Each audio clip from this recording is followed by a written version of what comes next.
এদের বিরুদ্ধে আমাদেরকে গণতান্ত্রিক প্রক্রিয়ায় লড়াই চালিয়ে রাখতে হবে। আর না হলে কি হবে বলুন তো? অন্যায় করবে একের পর এক। আমাদের বাড়ির মেয়ে তিলোত্তমা 1 বছর অতিক্রান্ত হলো, এখনো সম্পূর্ণরূপে বিচার পায়নি। আমি অন ক্যামেরা বলছি, বিভিন্ন স্তরের মিডিয়ারা আছেন, এখানে পুলিশের লোক আছেন, এখানকার বক্তব্য ঘুরতে ঘুরতে কালীঘাটে পৌঁছবে সেটা আমি ভালো করে জানি। তারপরেও বলছি, বিজেপি আর তৃণমূল মিলে তিলোত্তমার পরিবারকে এখনো বিচার দেয়নি। ওরা মিলে তিলোত্তমার পরিবারকে ওরা যদি চাইতো তাহলে বিচার পেত। আমি একটা ছোট্ট উদাহরণ দেবো, আমি আমার ফিরে বিষয়বস্তুতে আসবো। আপনারা জানেন সিবিআই কি বলেছে কোর্টে? যে যেদিনকে তিলোত্তমাকে খুন করেছিল, এটা মাথায় রাখবেন। অনেকে বলছে ধর্ষণ করে খুন, আমি আপনাদের বলছি খুন করে ধর্ষণ। কথাটা উল্টো লাগতে পারে। স্বাভাবিকভাবে যদি একটা ডেড বডি কোথাও পাওয়া যায়, ডেড বডি উদ্ধার হলে কি হয়? কেন খুন করেছে এটা হয় না? প্রশ্ন হয় না?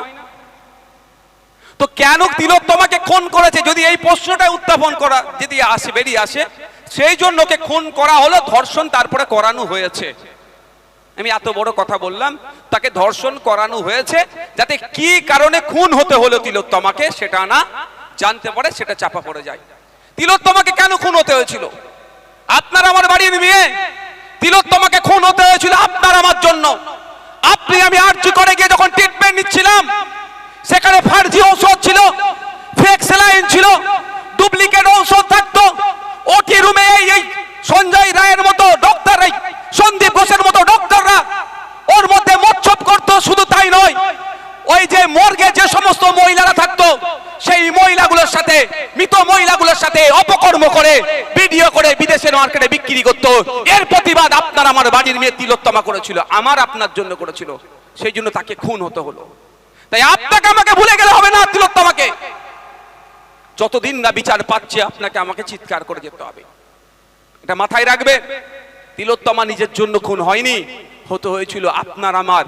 যে হসপিটালে পরিষেবা পাওয়া দরকার সেটা পাচ্ছিলাম না, এর বিরোধিতা করেছিল। এখানতে যে অস্থিগুলো থাকতো, হাড়গোড়গুলো, সেগুলো এরা বিক্রি করে দিত। মানে কি ভয়ঙ্কর দলের লোকেরা, বুঝতে পেরেছেন ভাই? কিছুই এরা ছাড়তো না, এর প্রতিবাদ করেছিল বলে খুন করলো। তারপরে খুনের কারণ যাতে না খুঁজে বার হয়, সেই জন্য এরা চেষ্টা কি করেছিল? ধর্ষণ করিয়েছিল। আমি কেন বিজেপি তৃণমূলকে বিচার পাচ্ছে না সমদায়ী করছি, একটু আপনাদের জেনে রাখা দরকার। সিবিআই যখন কেসটা নিয়েছে, ক্যালকাটা পুলিশ যে তদন্ত করেছে, ওটাকেই তারা মান্যতা দিয়ে কোর্টে সাবমিট করেছে। আর অল্প কিছু তদন্ত করেছে। আমি আর গুটি কয়েক প্রশ্ন থেকে যাচ্ছে ভাই। তিলোত্তমা কি একা ডিউটি করছিল ওই দিনকে? আপনি একটা উত্তর দেবেন ভাই। এটা শুনবেন না চোর ডাকাত শুনবেন? আমার মনে হয় যে মেয়ে আমাদের জন্য খুন হয়েছে, তার কাহিনীটাকে আমাদেরকে জানা দরকার। আমাদের জন্য খুন হয়েছে, এটা মাথায় রাখবেন। নিজের জন্য খুন হয়নি, তার পরিবারের জন্য খুন হয়নি। আপনার আমার মেয়ের বাড়ির মেয়েরা ট্রিটমেন্ট করতে যেত, যখন ওটি রুমে ওই সন্দীপ ঘোষেরা মচ্ছব করত, তার বিরোধিতা করতে যে খুন হয়েছে, না মাথায় রাখবেন আপনারা। যাক, আপনার একাকি ডিউটি করছিল।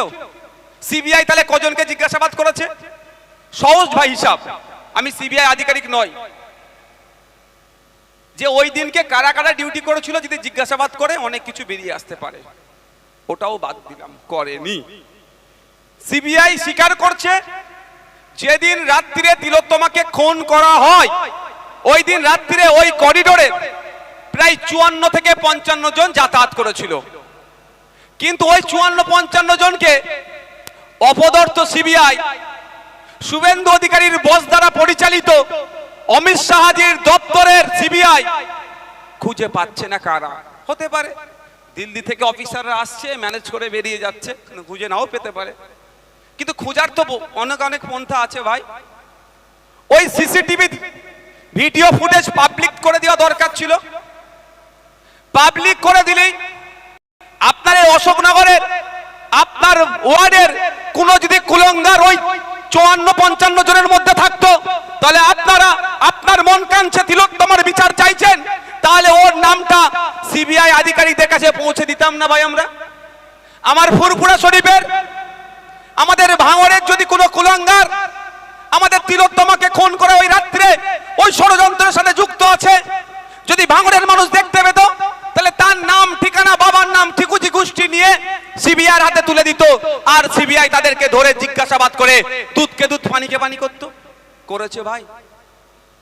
আমি একটু পয়েন্টে পয়েন্টে কথা বলি, এইদের আবার জয়েন্টে জয়েন্টে ব্যথা করে। আমি কি করতে পারি ভাই? আমি যদি ভুল বলি বলবেন, এই বলা ছেড়ে দেবো, কারণ আমি মিথ্যা প্রতিশ্রুতি দিয়ে রাজনীতির ময়দানে আসিনি।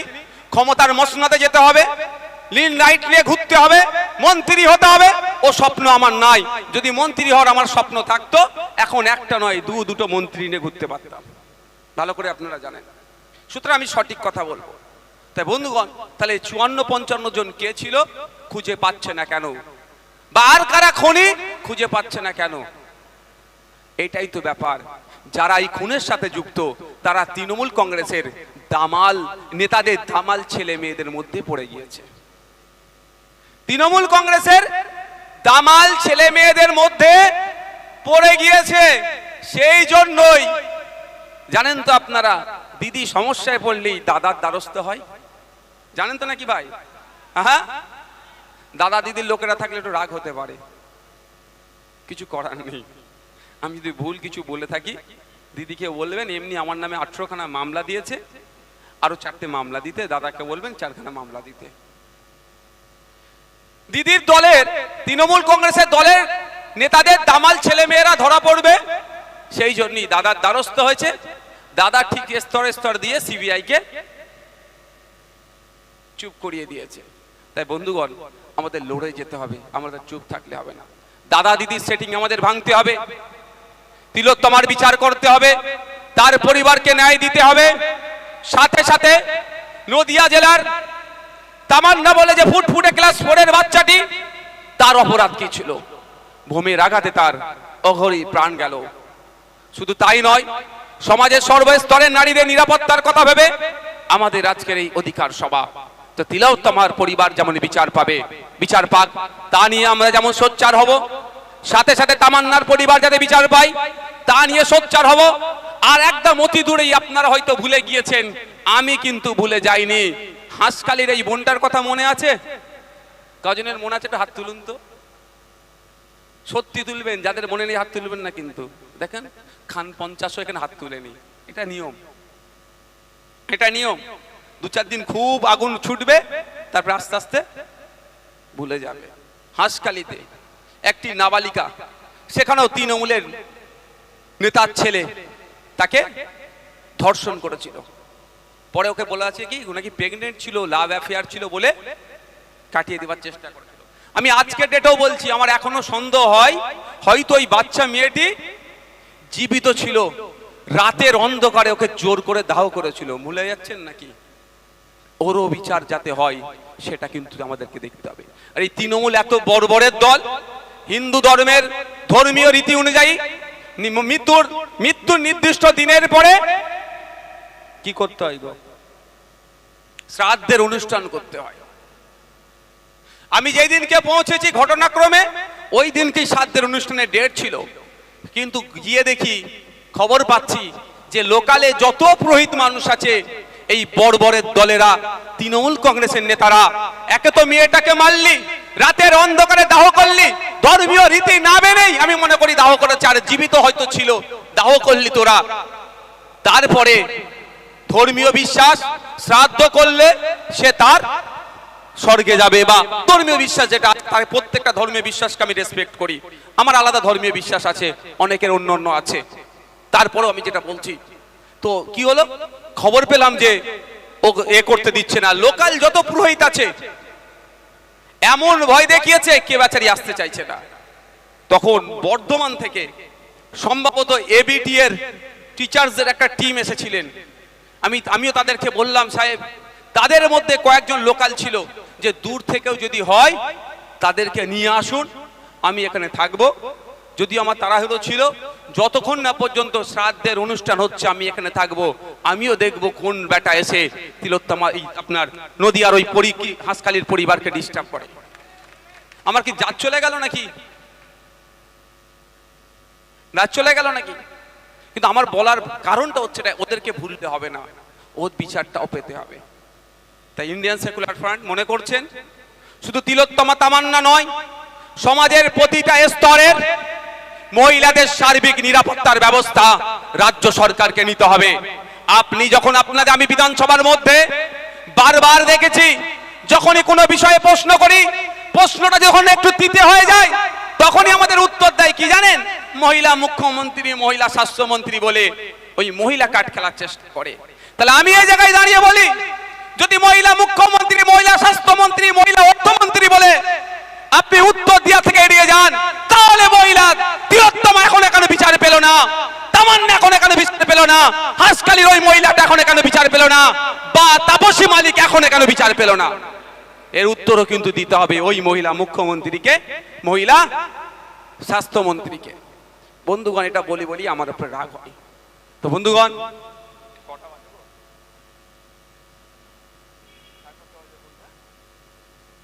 ভালোই গরম আছে এখানটায়। অশোকনগর গরম এলাকা নাকি? না তো। আরে অশোকনগরে এই তো আমার দাদা, স্টেজ এখন তোলা যাবে না, পার্টির স্ট্যাম্প লেগে যাবে। আছে, এসে গেছে। টুকাইদাকে চেনেন অশোকনগরের লোকেরা? চেনেন তো? আছে, থাকে। আমাদের দাদা ভাইয়ের সম্পর্ক, আমার সিনিয়র ভলিবল প্লেয়ার। যাক, প্রসঙ্গগুলো পরে বলবো। তো অশোকনগরের এসে আমি বেশ কিছু কয়েকটা কথা বলতে চাই।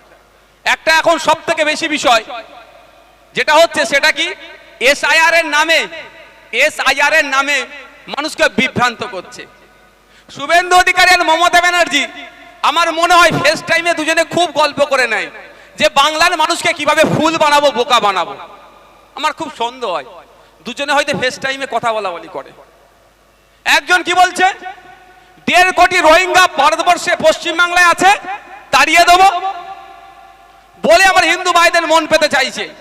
আর অন্যজন কি বলছে, এসআইআর হতে দেব না বলে মুসলমান ভাইদের মন পেতে চাইছে। আমি দুটোরই উত্তাপে এদের ভণ্ডামি আমি ফাঁস করব। প্রথম কথা হচ্ছে, এসআইআর আটকাবার ক্ষমতা মমতা ব্যানার্জির নাই, অভিষেক ব্যানার্জির নাই। কেন? এই এসআইআর সংবিধানের 324 নম্বর ধারা অনুযায়ী হচ্ছে। এবার প্রশ্ন, এসআইআর এর যে পদ্ধতি সেটা চ্যালেঞ্জ হয়েছে অলরেডি সুপ্রিম কোর্টে। নির্বাচন কমিশন মসলেখা দিচ্ছে কি করব না। কিন্তু আমি আপনাদের বলি, মমতা ব্যানার্জি কি বলছে, যে আমাদের ভোট দাও, তোমাকে আমি বাঁচিয়ে দেব। ভোট ধরা কল, ঠিক যেমন সিএনআরসির সময় ভোট ধরা কল হয়েছিল 2021-এ, 2026-এর ভোট ধরা কলটা হচ্ছে এসআইআর। বিজেপি বলবে তাড়িয়ে দেব, আর তৃণমূল বলবে আমি বাঁচিয়ে নেব। আপনি ভাববেন বাঁচতে হবে আমাকে, চলো তৃণমূলের কোলে উঠে যায়। ইতিপূর্বে ভারতবর্ষে কতবার এসআইআর হয়েছে আপনারা জানেন? 13 বার, কম করে 13 বার এসআইআর হয়েছে। 2002 সালে আমাদের ওয়েস্ট বেঙ্গলে এসআইআর হয়েছে। কত লক্ষ নাম বাদ পড়েছিল আপনারা জানেন? অনেকে জানেন, অনেকে জানেন না। যারা জানেন না তাদের জ্ঞাতার্থে বলছি, 28 লক্ষ নাম ওয়েস্ট বেঙ্গল থেকে বাদ পড়েছিল। হয়েছিল। তখন বিরোধী আসনে কারা ছিল? তৃণমূল কংগ্রেসেরা। কংগ্রেস, তৃণমূল কংগ্রেস ছিল। শাসনে কারা ছিল? বামফ্রন্ট ছিল। কোনো হয়েছিল? তাহলে এত এখন কেন? এটাই আপনাদের বুঝতে হবে। তখন রাজনৈতিকভাবে হয়নি, এখন রাজনৈতিকভাবে এটাকে করার চেষ্টা করছে। আর একটা কথা বলি, শুভেন্দু বাবু বলছেন 1.5 কোটি রোহিঙ্গা নাকি পশ্চিমবাংলায় আছে। ইউনাইটেড নেশন বলছে সারা ভারতবর্ষ নয়, সারা পৃথিবীতে প্রায় 24 লক্ষ মতো রোহিঙ্গা আছে, যার 10 লাখ বাংলাদেশে আছে, মালয়েশিয়া আছে, ইন্দোনেশিয়ায় আছে, পৃথিবীর বিভিন্ন কান্ট্রিতে আছে। ভারতবর্ষ রোহিঙ্গা আছে শরণার্থী কার্ড দিয়ে। কিছু আছে, যদি কিছু অবৈধ ঢুকে তার জন্য তো হবেই। আমি যখন, আপনারা জানেন আমাকে প্রেসিডেন্সি জেলেতে আটকে রেখেছিল। আমি যখন আমি মামলা দিয়েছিলাম প্রেসিডেন্সি জেলে বেশ কিছুদিন ছিলাম। ওখানে প্রায় 4-5 জন রোহিঙ্গাকেও গ্রেফতার করে রেখেছিল। তারা অনেক আগেই তাদেরকে গ্রেফতার করে রেখেছিল। যাক, পশ্চিমবাংলায় নয়, অসমে নয়, হরিয়ানাতে নয়, ভারতবর্ষে টোটাল রোহিঙ্গার সংখ্যা অমিত শাহজির দপ্তর বলছে 30,000 আছে। যেই 30,000-এর মধ্যে সব থেকে বেশি আছে দিল্লিতে। কোথায়? দিল্লি দিল্লি কারা কারা রুল করছে? দিল্লি পুলিশ যাদের আন্ডারে তারাই এখন দিল্লি রুল করছে। তো বিজেপি ওখান থেকে কত রোহিঙ্গাকে বার করেছেন ভাই। দ্বিতীয় রাজ্যটা নাম ভুলে যাচ্ছি, তৃতীয় হচ্ছে আপনার হরিয়ানা, ফোর্থ র্যাঙ্কে আছে অসম, ফিফথ ওয়েস্ট বেঙ্গল। যদি 30,000-এর মধ্যে সব থেকে বেশি দিল্লিতে থাকে আর 5 নম্বর যদি ওয়েস্ট বেঙ্গলে থাকে, তাহলে ওয়েস্ট বেঙ্গলে কত রোহিঙ্গা আছে ভাই? আমি অ্যাভারেজ যদি ধরি 5,000 করে, 6,000 করে, 5-6 30, 6,000 আমি ধরছি। শুভেন্দু বাবু 1.5 করোড় কাদেরকে বলছে? শুধুমাত্র এই ভয় দেখাচ্ছে, আতঙ্কের পরিবেশ তৈরি হবে। আমার এক শ্রেণীর মানুষকে বলবে কি এই বিজেপি আসলে এদেরকে সব জব্দ করে ফেলবে, আর অন্য তৃণমূল বলবে কি তোদেরকে আমি আগলে রাখবো, আমি তোদেরকে ভোটাধিকার কাটতে দেবো না, ভোটটা আমাকে দাও। অর্থাৎ এই বাইনারির পলিটিক্স তৈরি হওয়া হচ্ছে এসআইআর থেকে। আমরা এখানে বলে যাই, অশোকনগরের কমিটি আছে, সাধারণ মানুষ আছে, আমাদেরকে সজাগ হতে হবে। শুধু ফান্ডামেন্টাল রাইটস বলে চিৎকার করলে হবে না। হ্যাঁ, স্বাস্থ্যের অধিকার, শিক্ষার অধিকার, খাদ্যের অধিকার, বাসস্থানের অধিকার সহ ফান্ডামেন্টাল রাইটস এর জন্য যতই আমরা চিৎকার করি, ঠিক কথা চিৎকার করতে হবে। রাষ্ট্রের দায়িত্ব আমাদেরকে বুঝিয়ে দিতে হবে। কিন্তু সংবিধানের 51 ধারাতে ফান্ডামেন্টাল ডিউটিজ এর কথা বলা আছে, জাতীয়তাবাদী নাগরিক হওয়ার কথা বলা হচ্ছে। তাই আমাদেরকে জাতীয়তাবাদী নাগরিক হয়ে এসআইআর এর জন্য প্রয়োজনে এসিআই যদি আমাদের সহযোগিতা চায়, আমরা এসিআই কে সহযোগিতা করব। আমাদের পাড়ার যাদের ডুপ্লিকেট নাম আছে, 3বার 4বার করে নাম আছে, তাদের নাম বাদ দেওয়ার জন্য আমরা সহযোগিতা করব। মৃত ভোটার, ভোটের সময় দাদুরা ঠিক কবরস্থান থেকে শ্মশান থেকে উঠে টুক করে ভোট দেওয়ার চলে যায়। দাদুদের সাথে আমাদের দেখাও হয় না। 5 বছর ছাড়া ছাড়া দাদুরা আছে, টুক করে ভোট দেয়, শ্মশানে চলে যায়, আবার টুক করে ভোটে কবরস্থানে চলে যায়। এলো বাতিল করতে হবে না? রেস্ট নেওয়ার যাই কোথায় রেস্ট নেও না, কবরে গিয়ে শ্মশানে গিয়ে। কেন কষ্ট করছো আমাদের জন্য? কি গো ভাই, অসুবিধা হবে নাকি? আরে 10 বছর 15 বছর বাপ দাদু মারা গেছে, তাদেরও ভোটার লিস্টে নাম আছে, ওটা বাতিল করতে হবে না? আপনি অশোকনগরে বাড়ি, অশোকনগরের ভোটার, এখন উঠে গিয়ে রাজারহাটে ফ্ল্যাট নিয়েছেন, ওখানেও ভোটার কার্ড বানিয়ে নিয়েছেন, একটা ভাই বাতিল হবেই। আপনার আমডাঙ্গাতে বাড়ি, বিয়ে আপনার স্ত্রীর বাড়ি আমডাঙ্গাতে, আপনার অশোকনগরে স্ত্রী বিয়ে করে আপনি নিয়ে এসেছেন অশোকনগরে, ওই স্ত্রীর ওখানে 18 বছরের ঊর্ধ্বে ভোটার কার্ড ছিল, এখানেও বানিয়েছেন, ভাই একটা তো বাতিল হবে ওখানে একটা। এতে অসুবিধা কোথায়? আমি এই বিষয়ে আর একটা উদাহরণ দিয়ে শেষ করব, কারণ অনেক কটা বিষয়বস্তু আছে, সবটা বলতে পারবো না, এনার্জি আমার নাই, প্রচুর গরম হচ্ছে। হ্যাঁ না, লাগবে না। এই লাস্ট আমাদের উপনির্বাচন রাজ্যে কোথায় হয়েছে? যেখানে তামান্নাকে খুন করেছে, কালীগঞ্জ। ওখানে কত নাম বাদ পড়েছে আপনারা জানেন? হয়নি, পলিটিক্স হয়নি বলে আপনারা জানেন না। 6,000 নাম বাদ পড়েছে। একটা বিধানসভায় যদি 6,000 নাম বাদ পড়ে, 6,000 ইন্টু 294 কত মানুষ হবে? প্রায় 17 লক্ষ মানুষ নাম এমনি বাদ পড়বে, যদি অ্যাভারেজ বলি। তাহলে আতঙ্কিত হচ্ছেন কেন? আতঙ্কিত করার চেষ্টা করছে তৃণমূল কংগ্রেস, আর হয়রানি করার জন্য শুভেন্দু অধিকারী সকাল সন্ধ্যে এরকম করে যাচ্ছে। শুভেন্দু অধিকারী ভালো করে জানে যে হয়রানি যাদের করবো ভাবছি, তাদের দাদু পদ্দাদুর কবর রেডি আছে, দেখিয়ে দিতে পারবে, এটা উনি ভালো করে জানেন। তারপরেও ভোট লুট করার জন্য, ভোট নেওয়ার জন্য এই হয়রানি করার চেষ্টা করছে। আমি আপনাদের অনুরোধ করব, আতঙ্কিত হবেন না। আর কেউ যদি হয়রানি করতে চায়, বুথ লেভেল যারা অফিসার আছে যারা করবে, সেটাও আপনারা একটু নজর রাখবেন।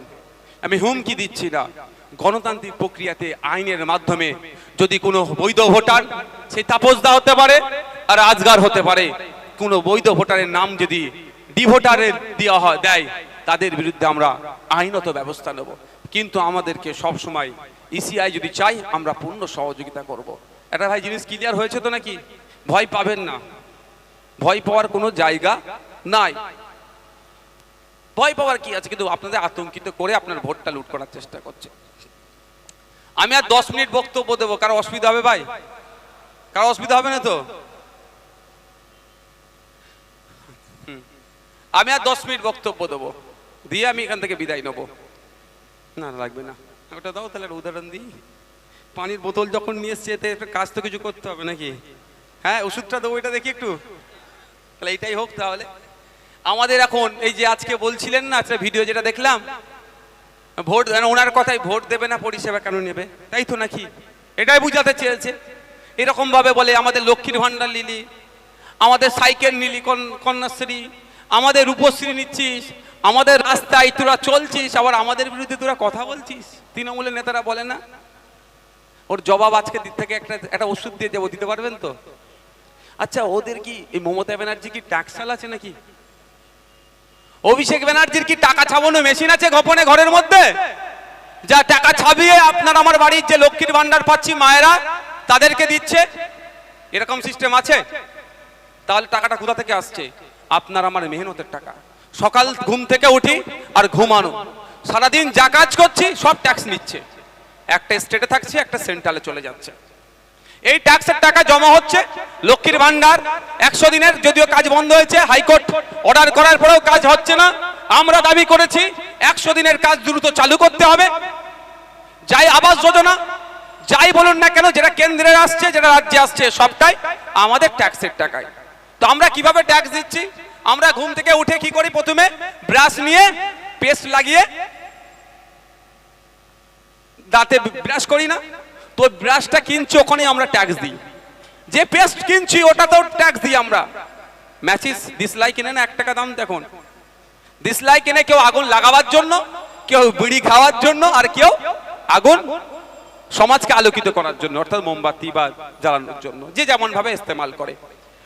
ওইটা কিনছি, ওটাতেও আমরা ট্যাক্স দিই। আমার হাতে একটা ওয়াটার বোতল আছে তো নাকি, এটার দাম কত ভাই? কি করে জানলাম? এমআরপির পরে ম্যাক্সিমাম রিটেল প্রাইস 10 টাকা। এটা পারলে আমরা কমাই 8.5 টাকা, 9 টাকা তো কিনে নি। 10 টাকার উপরে বিক্রি করা এটা দণ্ডনীয় অপরাধ। কিন্তু এই যে 10 টাকাটা আমরা এমআরপি থেকে জানতে পারি মালটার দাম কত, ওই এমআরপির নিচে একটা ছোট্ট করে লেখা থাকে, আমরা সেটাকে আর ভাবার চেষ্টাই করি না। Inclusive of all taxes. কি লেখা থাকে? ইনক্লুসিভ অফ অল ট্যাক্সেস, সমস্ত রকম ট্যাক্স দিয়ে এটার দাম 10 টাকা। এই যে আমরা ট্যাক্স দিচ্ছি, এই ট্যাক্সটা জমা হচ্ছে, একটা কেন্দ্রে যাচ্ছে, একটা রাজ্যে থাকছে। এই জমা হওয়া ট্যাক্স থেকেই তো আপনার আমার বাড়ির মায়েরা, যদি আমার মা নেয় না, লক্ষ্মীর ভান্ডার পাচ্ছে, কন্যাশ্রী, রূপশ্রী, যেটাই বলুন না কেন, এটা হচ্ছে। তাহলে আজকের পর থেকে যদি কেউ জ্ঞানের কথা বলে, যদি কেউ জ্ঞান দেয় আমাদেরকে যে তুমি আমাদের সরকারে নিচ্ছ, আমাদের সরকারের সমালোচনা করছো, তার উত্তর দিতে পারবেন তো? এই ভাই তুমি চুপ করো। এই সরকারের যে গাড়িগুলো চলছে, যে গভর্নমেন্ট অফ ওয়েস্ট বেঙ্গল গাড়ি চড়ে মন্ত্রীরা ঘুরছে সাইরেন বাজিয়ে, ওই গাড়িটা, ওই গাড়ির তেলটা আপনারা দিচ্ছেন, এটা আপনারা বলবেন। আপনাদের ট্যাক্সের টাকা জমা হচ্ছে তো। শুধু তাই নয়, আপনাদের এই ট্যাক্সের টাকা জমা হয়ে আমি কটা পাচ্ছি জানেন? ক টাকা? এই আজকে যে ভিডিওটা দেখেছি, উনিও পাচ্ছেন 1,21,000 টাকা, আমিও পাচ্ছি 1,21,000 টাকা। উনিও বছরে 50,000 টাকা পায় আউট অফ স্টেট ঘোরার জন্য, ট্রাভেলিং এর জন্য পাই। উনিও পায়, আমিও পাই উইদিন স্টেট ফার্স্ট ক্লাস এসিতে আনলিমিটেড। বুঝতে পারছেন? আর উনি জ্ঞানের কথা বলছে, এগুলো কোথা থেকে আসছে? সব আপনাদের ট্যাক্সের টাকা থেকে তো। যদিও আমি 1,21,000 টাকা আমার নিজের কাজে লাগাই না, আমি মানুষের সাথে খরচ করে দিই, কিন্তু জানতে হবে আপনাদের। তাহলে আজকের পর থেকে যদি কেউ আপনাদের কথা বলে খেসা করে, আপনারা দায়িত্ব নিয়ে বলবেন নবান্নের 14 তলাতে যে এসিটা চলছে, ওই এসিটা আমাদের ট্যাক্সের টাকায় কেনা আছে, সুতরাং আমাদেরকে জ্ঞান দিতে এসো না। তোমার মুখ্যমন্ত্রীকে বলো চিল এসি বন্ধ করে গরমে বসতে। যে 14 তলাটা তৈরি হয়েছে আপনার আমার প্রত্যেকের ট্যাক্সের টাকা থেকে তৈরি হয়েছে। আজকের পর থেকে যদি কেউ বলে, এর উত্তরটা দেবেন। বন্ধুগণ, ওবিসি নিয়ে একটা নোংরা রাজনীতি হচ্ছে। এভাবে বোঝানো হচ্ছে মুসলমানদেরকে সব দিয়ে দিয়েছে, আমার হিন্দু ভাইদেরকে বাদ দিয়েছে। কিন্তু আমি আপনাদের বলি, না মুসলমান না হিন্দু, আমরা চাই যারা আর্থিকভাবে দুর্বল, বিজ্ঞানসম্মতভাবে সার্ভে করা হোক, 4টে মুসলমান 6টা হিন্দু বা 6টা মুসলমান 4টে হিন্দু, এই ব্যালেন্সের আমি পক্ষপাতী নই। বিজ্ঞানসম্মতভাবে সার্ভে করা হবে, 1993 এর ব্যাকওয়ার্ড ক্লাসেস অ্যাক্টকে সামনে রেখে ওই আইনকে মান্যতা দিয়ে সার্ভে করে যাদেরকে ইনক্লুড করার দরকার তাদেরকে ইনক্লুড করা হোক। তার পরিবর্তে বারবার রাজ্য সরকার শুধু মন পাওয়ার জন্য, বাস্তবিক অর্থে শূন্য কিন্তু মন পাওয়ার জন্য বারবার অবৈধ বৈধ পন্থা অবলম্বন না করে তৈরি করছে। এর ফলে কি হচ্ছে? মানুষ ক্ষতিগ্রস্ত হচ্ছে। যারা ওবিসি সম্প্রদায়ভুক্ত মুসলিম তারাও আজকে যতটা ক্ষতিগ্রস্ত, যারা ওবিসি সম্প্রদায়ভুক্ত হিন্দু তারাও একইভাবে ক্ষতিগ্রস্ত, বারবার কোর্টের কাছে গিয়ে ধাক্কা খাচ্ছে। তাই আমরা রাজ্য সরকারের কাছে দাবি রেখেছি বিজ্ঞানসম্মতভাবে কমিশনের অ্যাক্টকে মান্যতা দিয়ে দ্রুততার সাথে ওবিসি সম্প্রদায়ভুক্ত কারা সার্ভে করে সেটাকে পাবলিশ করা হোক এবং হিন্দু মুসলিম নির্বিশেষে যাদের প্রকৃত দরকার তাদেরকে কি হোক ফ্যাসিলিটি দেওয়া হোক। বন্ধুগণ, আবার বলতে হবে, সবই বলতে হবে। এখন দিদিমণির নতুন একটা প্রজেক্ট নিয়ে এসেছে রাজ্যের জন্য, আমার পাড়া আমার সমাধান। শুনতে খুব ভালো লাগছে। কি এটা উল্টোটা কি হবে বলুন তো? তৃণমূলের পাড়া আর তৃণমূলের কাটমানি হয়ে যাবে। ও তো টাকা ভোটের জন্য তুলছে। এখন 100 দিনের কাছ থেকে টাকা লুটতো, বন্ধ হয়ে গেছে। আবাস যোজনার কাটমানি বন্ধ হয়ে গিয়েছে। ও টাকাটাকে এখন পার্টির ভোটের খরচ তুলতে হবে না, তার জন্য 800 কোটি টাকা বরাদ্দ করেছে, লুট হয়ে যাবে। কিন্তু আপনারা বলেন এটা দরকার ছিল? এর আগে পঞ্চায়েতের অ্যাক্ট দেখুন, গ্রাম সভার কথা বলা হয়েছে, গ্রাম সংসদের কথা বলা হয়েছে। আপনার বুথের কি কাজ হবে, কে আবাস যোজনার বাড়িটা পাওয়া উপযুক্ত, কে কার লক্ষ্মী ভান্ডার পাওয়া দরকার প্রকৃত অর্থে, কার বিধবা ভাতা পাওয়া দরকার, কার বার্ধক্য ভাতা পাওয়া দরকার, বা কোথায় পানীয় জলের ব্যবস্থা করতে হবে, কোথায় লাইটের ব্যবস্থা করতে হবে, কোথায় ছোট্ট পোল নির্মাণ করতে হবে। অর্থাৎ আপনার বুথে আপনার মহল্লাতে যা কাজ হবে সে তার জন্য বছরের নির্দিষ্ট সময় মেনে গ্রাম সংসদ করতে হবে। এটা অলরেডি পঞ্চায়েত অ্যাক্টে উল্লেখ আছে। এই অ্যাক্টকে তিনি ধ্বংস করে দিয়েছেন। তোলাবাজি করতে করতে এই আইনটাকে ধ্বংস করে দিয়েছে। আর আদিবাসী ভাইদের জন্য, আদিবাসী অধ্যুষিত এলাকার জন্য গ্রাম সভার কনসেপ্ট আছে, ওই গ্রাম সভার কনসেপ্টটাকেও সম্পূর্ণরূপে ধ্বংস করে দিয়েছে। যদি গ্রাম সংসদ, গ্রাম সভা এই দুটো কনসেপ্ট যেটা আছে যদি ঠিকঠাক থাকতো, আমার পাড়া আমার সমাধান করতে লাগতো না। তবে আপনাদের বলি, আপনারা জানেন আমি ভোটে নির্বাচিত হয়েছি 2021 সালের পরে। 21 সাল থেকে আমি গতকাল পর্যন্ত বলছি আমি মানুষের দ্বারে দ্বারে পৌঁছে গিয়েছি।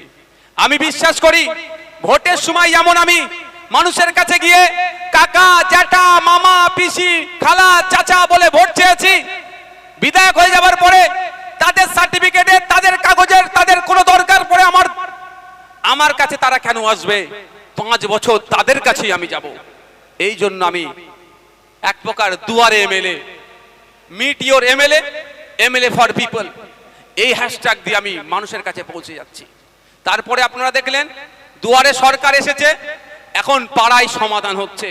আপনাদের বলবো যদি আপনারা আমাদের সাথ দেন, যদি সচেতন হন, কথা দিচ্ছি আপনাদের, সরকারকে বাধ্য করব আপনার দরজার সামনে অফিসারদেরকে দাঁড় করিয়ে দিবার। আর ভিডিওতে যেতে হবে না, পঞ্চায়েতে যেতে হবে না, আপনার দরজার সামনে অফিসার দাঁড়িয়ে যাবে। তাই বন্ধুগণ, সচেতন সজাগ হতে হবে। অন্যথায় কি হবে? কে বলবে আমি মুসলমানদের বাঁচাবো, কে বলবে আমি হিন্দুদের বাঁচাবো। আমি একটা উদাহরণ দেব। এটা শহরের মানুষ অনেক আছেন, মাইকের আওয়াজ যাচ্ছে।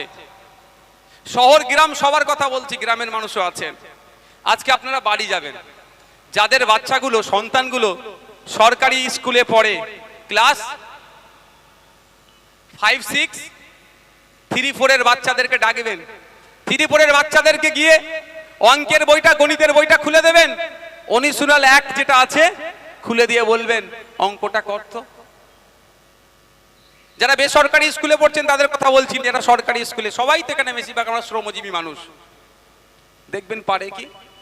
ক্লাস 5, 6 এর বাচ্চাকে জিজ্ঞাসা করবেন, পেন্টার খাতাটা দিয়ে বলবেন তোর নাম, তোর বাবার নাম, তোর মায়ের নাম, কোন স্কুলে পড়িস আর ঠিকানা ইংলিশে লিখে দে তো বাবা। দেখবেন কটা ফেল করে কটা পাস করে। কাদের ছেলে ওটা? ভোটারদের ছেলে। কাদের ছেলে? যে পোস্টে উঠে ঝান্ডাটা বাঁধছে। আর যার জন্য ঝান্ডা বাঁধছে তার খোঁজ নিয়ে দেখুন তার পরিবারের কি কোথায়? বেসরকারি স্কুলে পড়াচ্ছে, সময়ের সাথে সাথে বিদেশে পাঠিয়ে দিচ্ছে, ডিগ্রি করে নিয়ে আসছে, আর আপনাকে লাঠিয়াল বানাবার প্ল্যান করছে। তাই আমি আপনাদের কাছে অনুরোধ করব, রাজনৈতিক মতবিরোধ থাকতে পারে, এটাই ডেমোক্রেসি। আপনাকে বিজেপি ভালো লাগে, সিপিএম ভালো লাগে, আইএসএফ ভালো লাগে, কংগ্রেস ভালো লাগে, যে দল ইচ্ছা করুন, কিন্তু যার জন্য আপনি গলা ফাটাচ্ছেন সে আপনাকে এর পরিবর্তে কি দিচ্ছে দেখুন। আপনি গলা ফাটাচ্ছেন, কালকেও আপনার ছেলে যাতে তার ছেলের হয়ে গলা ফাটায়, সেই জন্য যত স্কুলগুলো আছে দেখুন, এই সরকারি স্কুলগুলোকে ধ্বংস করে দিয়েছে। না শিক্ষক আছে, না শিক্ষার পরিকাঠামো আছে। তাই আমাদের ঐক্যবদ্ধ হয়ে রাম রহিমকে একসাথে আওয়াজ তুলতে হবে, ফতেমা সীতাকে একসাথে আওয়াজ তুলতে হবে যে স্কুলগুলোতে শিক্ষক নিয়োগ করতে হবে। আজকে তো প্রাইমারি স্কুলগুলো কি হয়েছে? রন্ধনশালা হয়ে গিয়েছে। আর শিক্ষাদানের জায়গা আছে? দেখুন না গিয়ে। শহরের কথা আমি বলতে পারবো না, অশোকনগর শহরে কি হয়েছে, কিন্তু গ্রামের গুলোতে আমি দায়িত্ব নিয়ে বলতে পারি, আমি বলতে পারি যে যদি 100 বাচ্চা থাকে, 200 বাচ্চা থাকে, একটা টিচার পাবেন যে তালা খুলছে, সেই ঘন্টা লাগাচ্ছে, সেই প্রেজেন্ট করছে, সেই মিড ডে মিলের হিসাব রাখছে। তাহলে আপনার আমার ছেলেটা পড়বে কখন ভাই? পড়াবে কখন তাকে? যাচ্ছে গিয়ে মিড ডে মিলটা খাচ্ছে, চলে আসছে। আর আপনি আমি শ্রমজীবী মানুষ, সকালবেলা উঠে বাজারে চলে যায়, কেউ ভ্যান টানে, কেউ মাঠে যায়, কেউ ট্রেন ধরে কলকাতায় কাজে যায়। ম্যাক্সিমাম আমরা এই সমাজের মানুষ তো নাকি না টুকাইদার মতো সবাই সরকারি চাকরি করে। তো এইটা হয়তো আমাদের বলে, তাহলে আমাদের কি হবে? আমাদের হয়ে বলার কে থাকছে?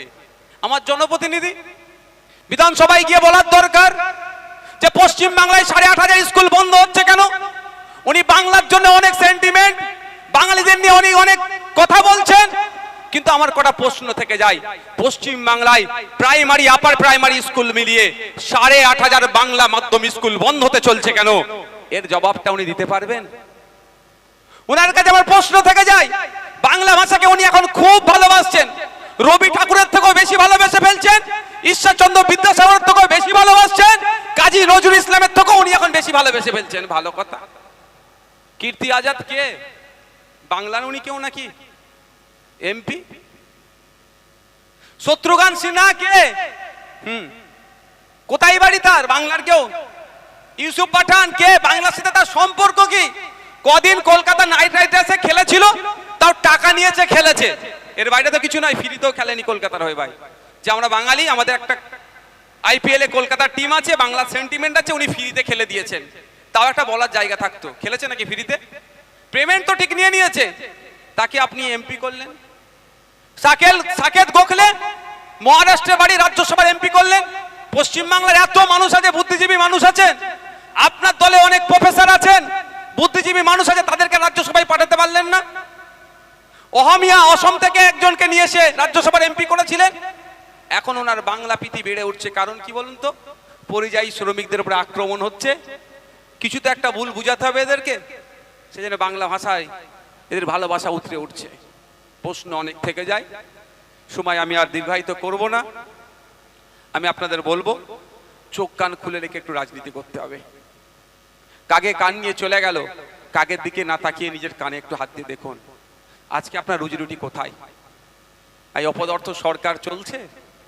2016 থেকে 2023 চা বাগানের শ্রমিকদের সাথে 18 বার মিটিংয়ে বসেছে। চা বাগান শ্রমিকদের এখনো ন্যূনতম মজুরি ঠিক করতে পারেনি, আর গল্প শোনাচ্ছে ওই স্বামী কি সামিরুল, তুমি বাইরে থেকে সব নিয়ে চলে আসো, কাজের ব্যবস্থা হবে। কাজ আছে এখানে? কাজ থাকলেও মূল্যায়ন হয়। যে রাজমিস্ত্রিটা আজকে বাসন্তী থেকে কাজে যাচ্ছে তামিলনাড়ুতে, স্কিল লেবার হিসাবে যদি যায়, সে 1000 টাকারও বেশি সে পার ডে ইনকাম করছে, আর আনস্কিল লেবার হলে 700 টাকা 800 টাকা দিনে ইনকাম করছে। আর আমাদের ওয়েস্ট বেঙ্গলে স্কিল লেবারদের সরকার ঘোষিত দিন মজুর কত জানেন? 450 টাকা মতো। কেন তারা ফিরে আসবে বা কেন তারা গেল? এখানে কাজের মূল্যায়ন হয় না, শ্রমিকের শ্রমের মূল্যায়ন হয় না, শ্রমিকের ঘামের মূল্যায়ন হয় না বলেই তারা এখানে না কাচবে কোথায় যাচ্ছে? ভিন্ন রাজ্যে যাচ্ছে, আর সেখানেও তারা আক্রান্ত হচ্ছে। আর আমার রাজ্য সরকার আক্রান্তদের পাশে সেইভাবে থাকছে না, মিটিং মিছিল করে। তার কাজ তো আমাদের মিটিং মিছিল, আমরা বিরোধী সরকারের তো সরকার টু সরকার কথাবার্তা বলা, প্রেসার করা। যদি সরকারে আমার পশ্চিমবাংলার সরকারের কথা না শোনা মানে কি অসম সরকার, হরিয়ানা সরকার বা উড়িষ্যা সরকার বা যে কোনো রাজ্য সরকার আমাদের নাগরিকের উপরে আক্রমণ চালাচ্ছে, মানে রাজ্যের উপরে তো আক্রমণ হচ্ছে ভাই। তাহলে এটা সমাধানের জায়গা কোথা? সরকারকে প্রস্তাব রাখা, কঠোরভাবে সেই রাজ্যের সরকারকে বলা, সেটা বলেনি। আর একটা রাস্তা আছে, আর্টিকেল 131, আপনারা সার্চ করে দেখতে পারেন গুগলে। আর্টিকেল 131 সংবিধানে বলা আছে রাজ্য রাজ্য যদি সংঘাত হয়, উড়িষ্যা রাজ্যের সাথে ওয়েস্ট বেঙ্গল রাজ্যের সংঘাত হচ্ছে, সমাধান কিভাবে করবে? মোদিজি করবে? এটা তো হয় না। অমিত শাহজি করবে? এটা তো হয় না। নওশাদ সিদ্দিকী সমাধান করে দেবে? এটা তো নয়। রাজ্য রাজ্য সংঘাত হলে, রাজ্য কেন্দ্র সংঘাত হলে সংবিধানের 131 নম্বর ধারা অনুযায়ী সুপ্রিম কোর্টে যেতে বলা আছে। আমাদের পরিযায়ী শ্রমিক, আমাদের বাংলা ভাষায় কথা বলার জন্য আপনাদের এই অশোকনগরেই শুধু মুসলিম সম্প্রদায় নয়, অন্যান্য ভিন্ন সম্প্রদায়ের মানুষদের উপর আক্রমণ নেমে এসেছে। অশোকনগরের একজন আছেন, তাকে প্রচুর মারধর করেছে শুধু বাংলায় কথা বলেছে বলে। তো এই সমাধান করার জন্য সুপ্রিম কোর্টে যাওয়ার দরকার ছিল। রাজ্য সরকারের পার্টি হয়ে সুপ্রিম কোর্টে গিয়ে মামলা করা, যে বাঙালি শ্রমিকদেরকে ভিন্ন রাজ্যে আক্রান্ত হচ্ছে তার ডেটা দিয়ে মামলা করা। তাহলে আশা করছি সুপ্রিম কোর্টে যারা জাস্টিস আছেন তারা ওই রাজ্যগুলোকে নির্দিষ্ট গাইডলাইন বেঁধে দিতেন এবং পরিযায়ী শ্রমিকরা সুরক্ষিত থাকতো। সেটা কিন্তু এনারা করেননি, শুধু বাংলা বাংলা বাংলা বলে অনেক ভালোবাসার কথা বলছেন। যদিও এখন জয় বাংলাকে এখন নিয়ে অনেক বিতর্ক আছে, আমি বললে নাকি খারাপ হয়ে যাবে, তবে এই শব্দটা এখন রাজনৈতিক স্লোগান হয়ে গেছে ভাই, রাজনৈতিক স্লোগান হয়েছে। ঠিক যেরকম পুরুষোত্তম রাম ঠাকুরের নামে যে জয়ধ্বনিটা ছিল ধর্মীয় স্লোগান, বিজেপি ওদেরটা রাজনৈতিক স্লোগান করেছে। একইভাবে বাংলাদেশের রাজনৈতিক স্লোগান জয় বাংলাকে আমাদের পশ্চিম বাংলার রাজনৈতিক স্লোগানও করতে চাইছে। আমাদের মাথায় রাখতে হবে যে দিনের শেষে আমি পাচ্ছিটা কি। যদি সারাদিন ইনকাম করে, সারাদিন কষ্ট করে মেহনত করে দিনের শেষে আমার ইনকামটা যদি ঠিকঠাক না থাকে, পরের প্রজন্মকে আমি জবাব দেবো কি যদি এখন আমি সোচ্চার হই। তাই আমরা ইন্ডিয়ান সেকুলার ফ্রন্ট, আমরা কৃষক সহ যারা ইনফরমাল সেক্টরে কাজ করছেন তাদের ন্যূনতম মাসিক গড় আয় 24,000 যাতে হয় তার দাবি করছি। আমি শেষে একটা বিষয় বলে বিদায় নেব, কৃষকের বিষয় বলেছে। আমাদের পশ্চিম বাংলার কৃষকের ইনকাম কত জানেন আপনারা? কৃষিকাজ তো এখানে শহরের মানুষ কত করে না, কিন্তু আপনাদেরও জ্ঞাতার্থে জেনে রাখা দরকার।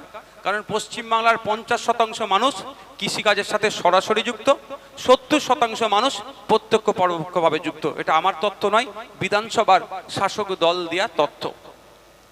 আমাদের পশ্চিম বাংলার কৃষকরা এত ইনকাম করে, 22 নম্বর রাজ্য আমরা ইনকামের দিকে পরিবার পিছু।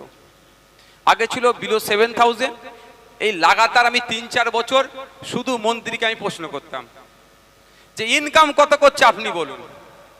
বলছে ইনকাম বেড়ে যাচ্ছে, বেড়ে গেছে 3 গুণ। আমি বলতাম ফিগার কত বলুন, ফিগার বলতো না, আর শুধু বলতো 3 গুণ বেড়েছে। যতবার জিজ্ঞাসা করেছি বলে 3 গুণ বেড়েছে, ফিগার বলতো না। কিন্তু আমি তথ্য দিতাম বিলো 7,000।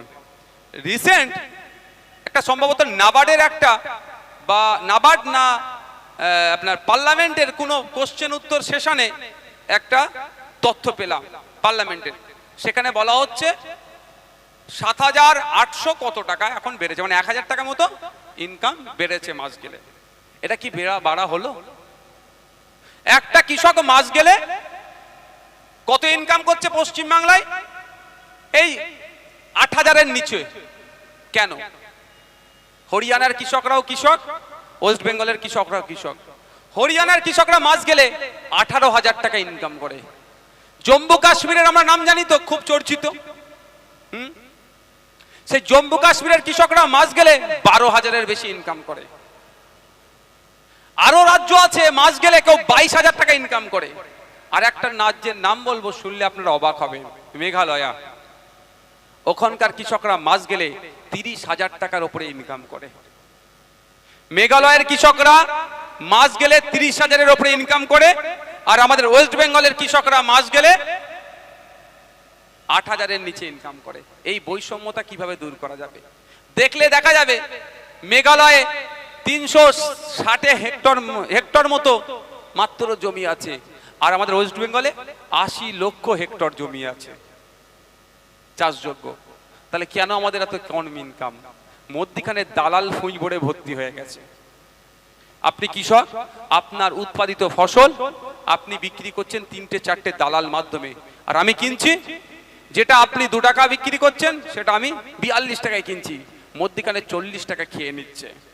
এই দালাল ফুঁইবুড়ের ব্যবস্থাটা আমাদেরকে বন্ধ করতে হবে। সাথে সাথে কৃষক ভাইদের সময়ের সাথে আপনার সাবসিডিতে কৃষিজ যন্ত্রপাতি অনেক সময় বিনামূল্যে চারা থেকে শুরু করে বহুত অন্য অনেক রকম জিনিসপত্র পাওয়া যায়, সেটা আমরা পাই না। ফলে আমার টাকা দিয়ে কিনতে হয়, কেনার জন্য ওই টাকা খরচ হয়ে যায়, ইনকামটা আমার কমে যায়।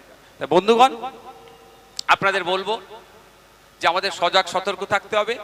সামনে 2026 সাল আসছে, ওই শুভেন্দু অধিকারী মমতা ব্যানার্জির খেলায় আমরা মাতবো না। আমরা এখানে অশোকনগর থেকে বিধায়ক নির্বাচিত করে বিধানসভায় পাঠাবো।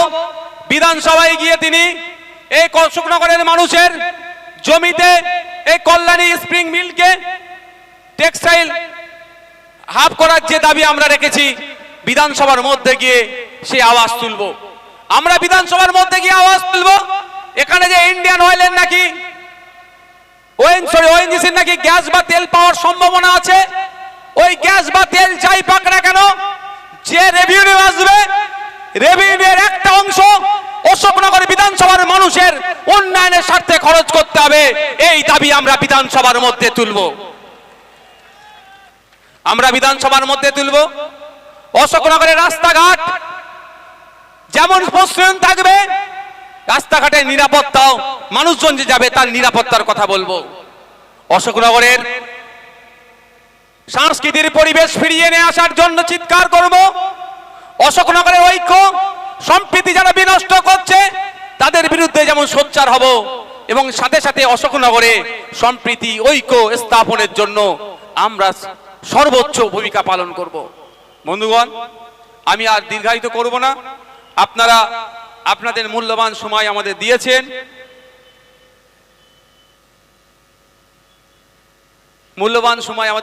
আপনাদের ধন্যবাদ জানাই। দূরে কাছে অনেক মানুষ আমাদের মাইকের আওয়াজ শুনছেন, প্রত্যেককে ধন্যবাদ জানাই। আমি শুধু আপনাদেরকে, আপনারা আস্তে আস্তে এখানে থেকে বিদায় নেবেন।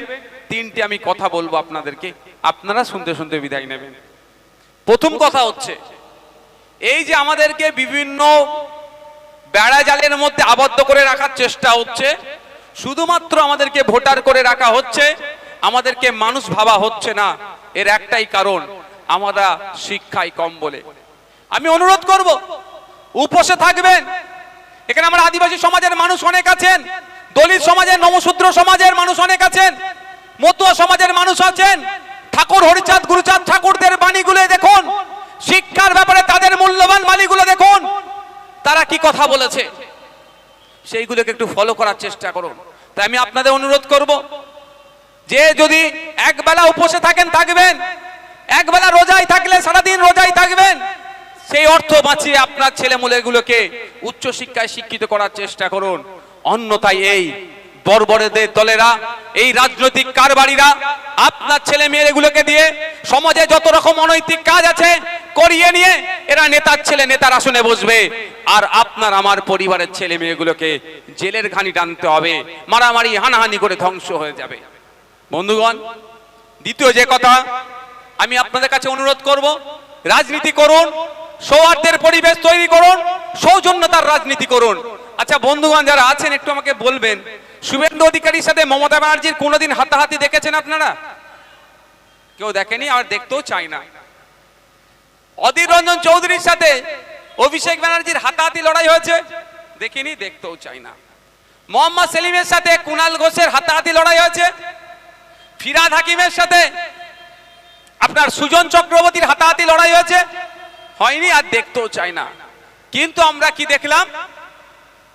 সুজন চক্রবর্তী, পার্থ চ্যাটার্জি এক জায়গায় এসি রুমে বসে চা খাচ্ছে, গল্প করছে।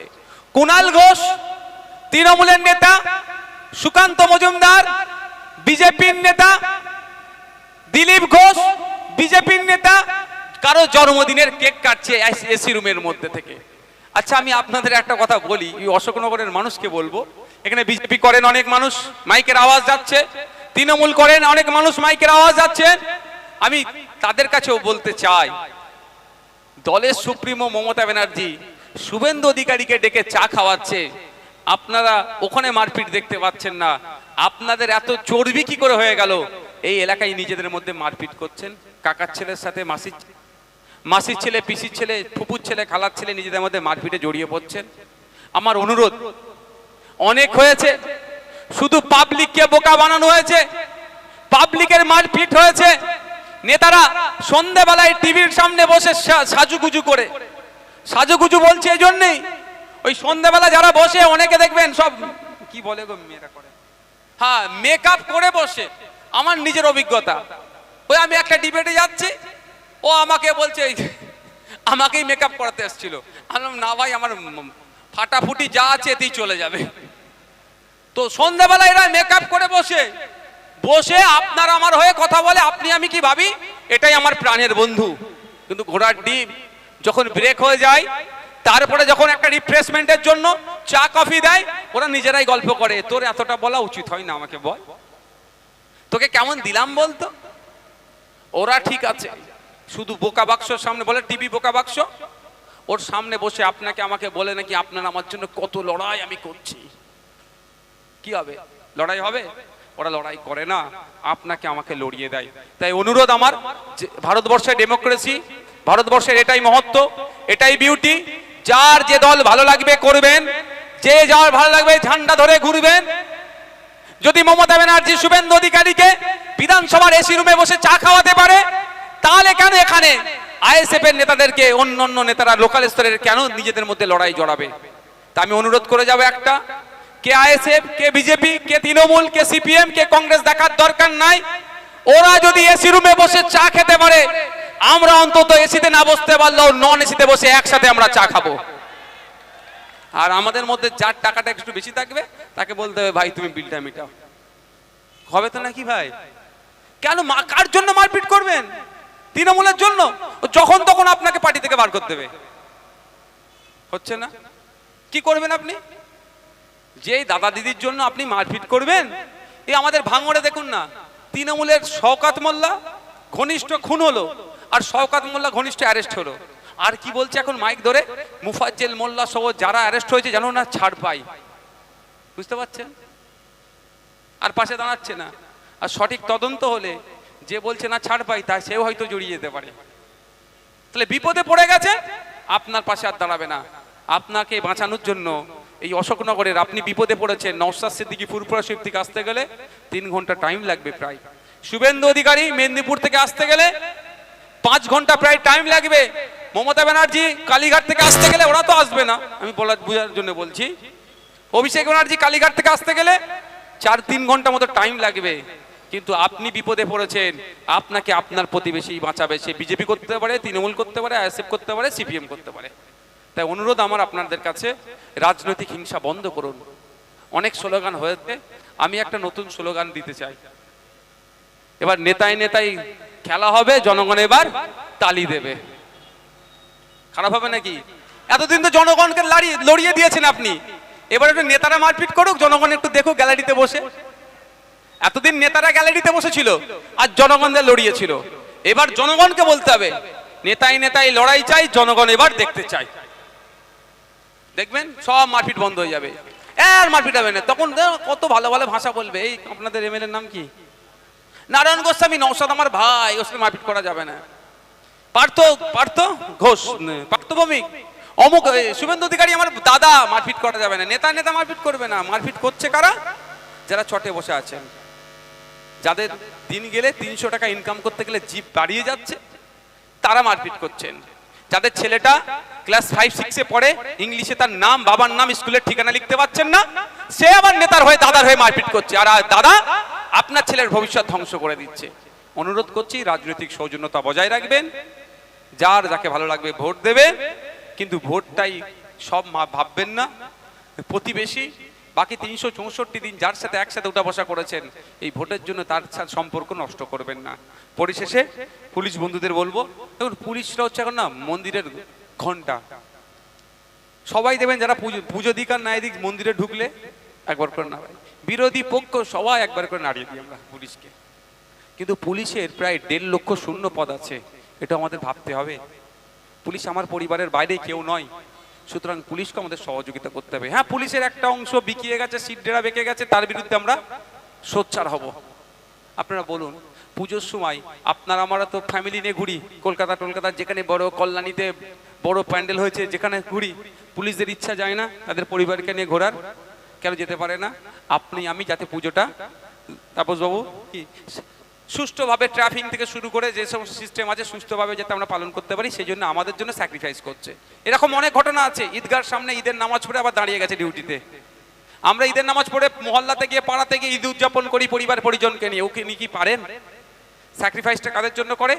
আমাদের জন্য করে, যাতে আমরা সুষ্ঠুভাবে ঈদ পালন করতে পারি। সুতরাং পুলিশকে আমরা অনেক সময় অনেক কথা বলি, আমি অনুরোধ করবো আজকে এখানে দাঁড়িয়ে একটাই, যে আমরা পুলিশকে সবসময় সহযোগিতা করব। কোনো ধরনের বাজে কিছু ঘটনা ঘটতে পারে যদি আমরা পাই খবর, সঙ্গে সঙ্গে আমরা পুলিশকে জানাবো। এই ধরনের বাজে ঘটনাগুলোকে আমরা ঘটতে দেব না এবং সহযোগিতা করব। মাথায় থাকবে তো ভাই? সকলে ভালো থাকবেন, সুস্থ থাকবেন। অশোকনগর চৌরঙ্গি মোড়, না চৌরঙ্গি মোড় সহ এলাকার মানুষদেরকে ধন্যবাদ জানিয়ে আমি আমার বক্তব্য সমাপ্ত করছি।